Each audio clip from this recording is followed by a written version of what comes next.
Salut famille. Ça continue de se réveiller dans l'opposition. Jusqu'à ce que les gens vont reconnaître notre victoire écrasante lors des élections municipales et régionales. Les gens seront étonnés de mon titre quand je félicite le RHDP. C'est gris dans votre main. Et on est d'accord avec ça. Vous savez, dans la vie là, apprenons à être honnêtes. Apprenons à être sincères. Apprenons à être vrais. Mais on dit à élections municipales et régionales chez nous en Côte d'Ivoire. Une frange de l'opposition ivoirienne accompagne cette élection, applaudit même cette élection, veut des sièges. D'après eux, la politique de la chaise vide ne paye pas. Allez-y, vous avez rempli maintenant les chaises. Allez-y faire la politique des chaises remplies. Et on vient de voir qu'est-ce que le PPACI en Côte d'Ivoire aujourd'hui. On vient de voir qu'est-ce que l'opposition ivoirienne représente aujourd'hui dans l'opinion. Le RHDP est à féliciter. Quand on finit une élection, quelqu'un gagne, il faut le féliciter. Ils sont en train de reconnaître maintenant la valeur du président, la valeur de la personne du président et ce qu'il fait pour le développement. Ils vont finir tous par se rallier. Mais nous, on va mourir dans l'opposition. On va mourir dans l'opposition parce qu'ils travaillent bien. Le contribuable, lorsqu'il paie l'impôt, en retour, il doit s'attendre à avoir des transports compétitifs, la sécurité, la justice, la santé, des infrastructures. Depuis quelques mois, on a vu la réparation des infrastructures rapidement et on a le sentiment aujourd'hui de payer les impôts pour quelque chose. Ça là encore, on va dire que tu es devenu RHDP. Je n'étais pas candidat.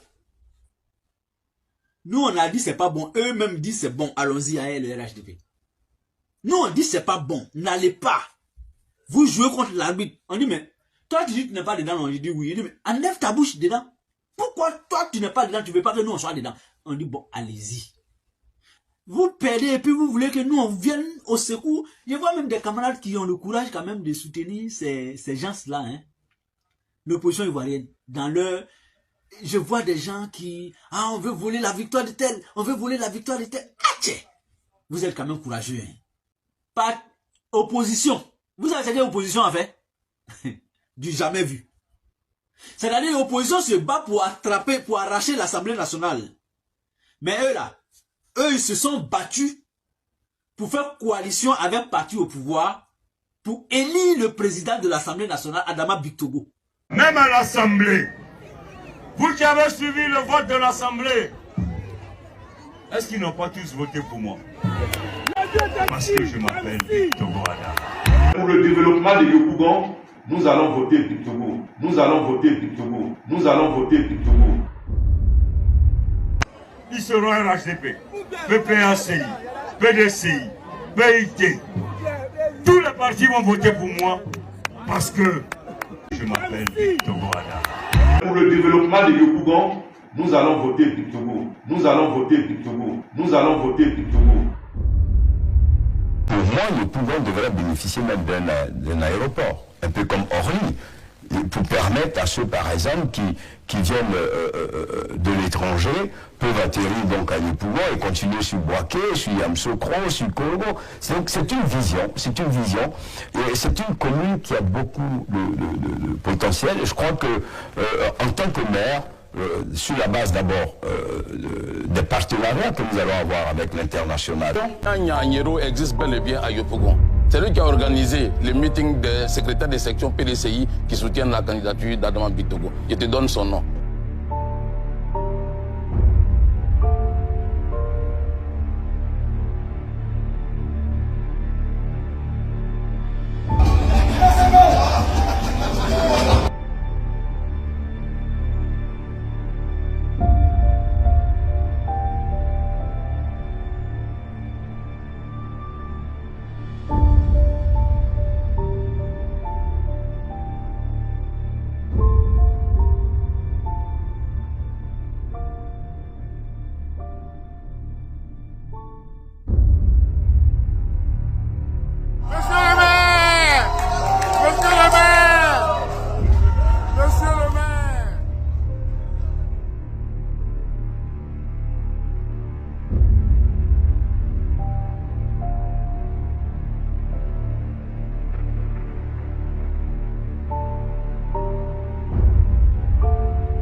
besoins de la population de Yopougon qui sont très nombreuses à nous suivre ce soir.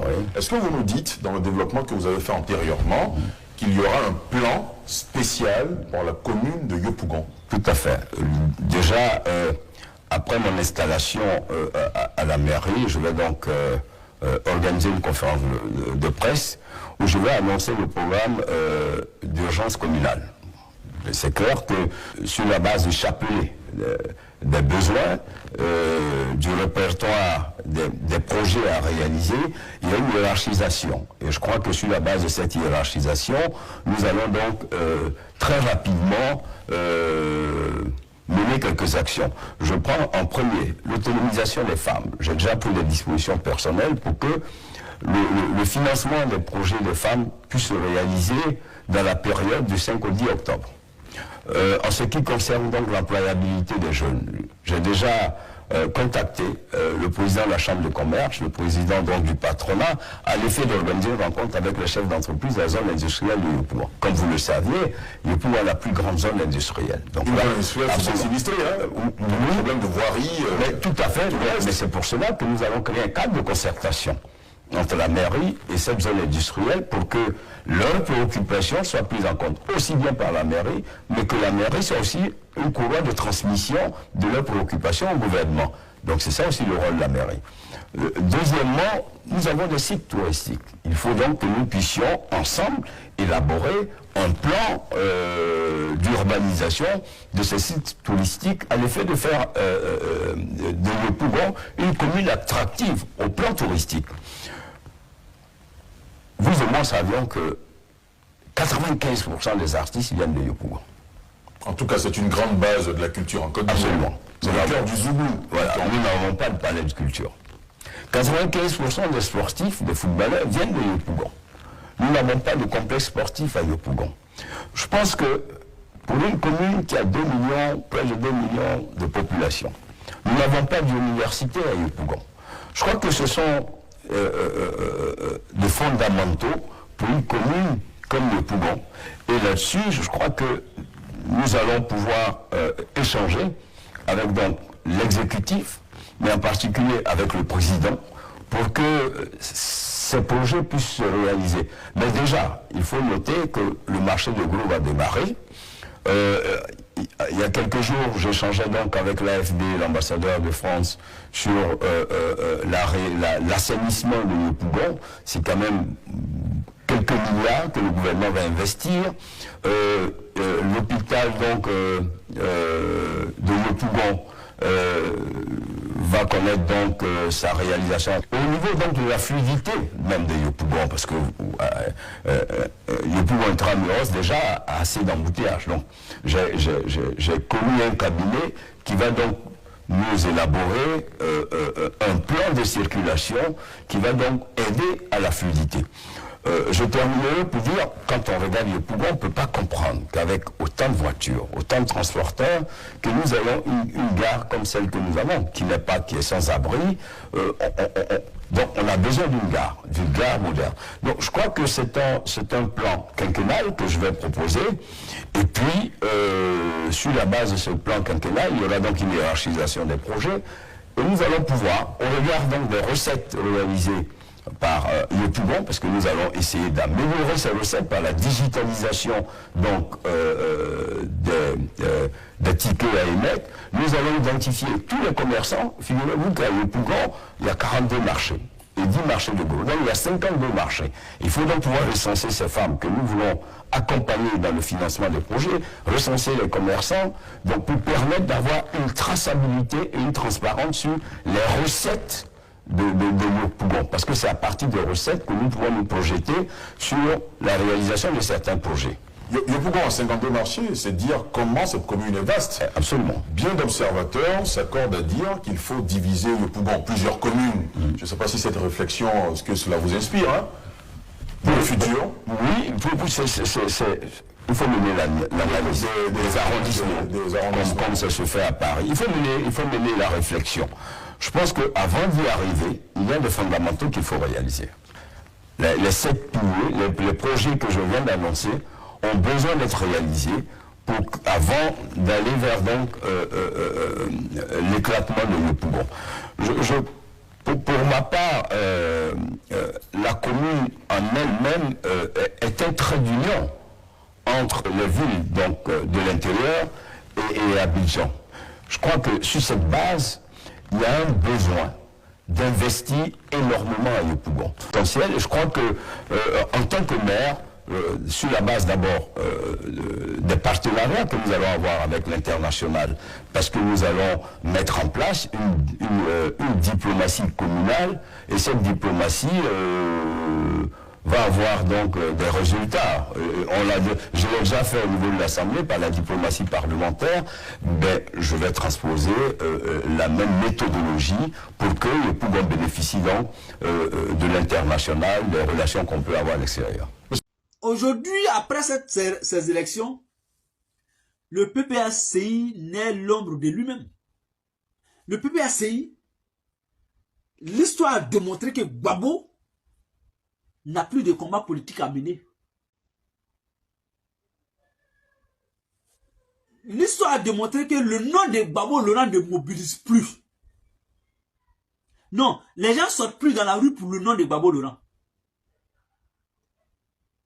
Mais il fallait ça pour que ceux qui sont gonflés dans l'affaire de Gbagbo là comprennent que les temps ont changé.